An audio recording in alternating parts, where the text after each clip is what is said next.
Il suffit de placer les œufs sur les pommes de terre. Le résultat est fantastique et délicieux. J'ai ajouté 3 œufs sur les pommes de terre râpées et je vais tout bien mélanger jusqu'à ce que ce soit bien intégré.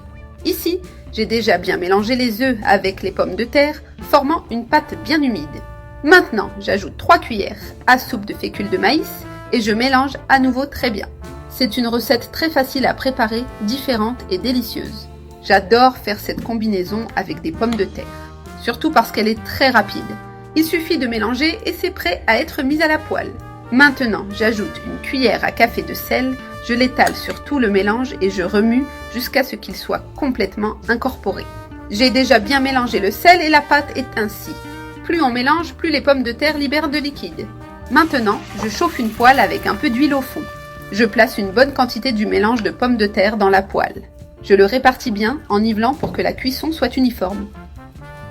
Je laisse à feu doux pour que les pommes de terre cuisent bien et deviennent dorées. J'étale le mélange comme une pâte à pizza bien uniforme. Maintenant, je couvre simplement la poêle et j'attends que ça dore. C'est déjà bien doré d'un côté. Avec une spatule, je retourne délicatement pour dorer l'autre côté aussi.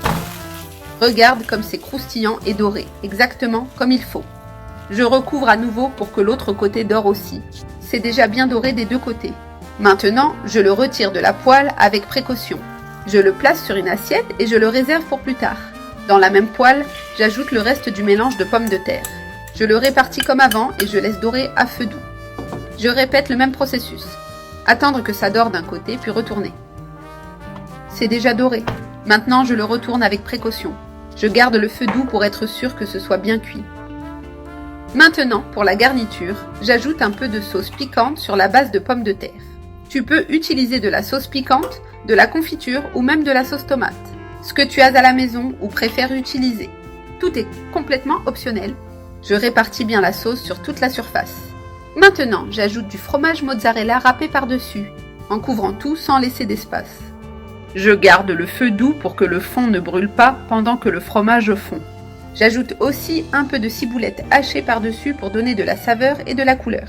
Maintenant, je place la première base de pommes de terre que nous avons réservée, juste au-dessus de la garniture. Je l'ajuste délicatement pour fermer comme si c'était une pizza de pommes de terre. Il ne reste plus qu'à attendre que le fromage fonde bien à l'intérieur. Je place le couvercle de la poêle pour que ça fonde plus vite. 2 minutes suffisent. Le fromage a déjà complètement fondu, recouvrant bien l'intérieur. Maintenant, je le transfère délicatement sur une assiette. Je le soulève très doucement, pour qu'il ne se casse pas et reste entier. Regarde comme c'est délicieux. Tu peux le garnir comme tu préfères.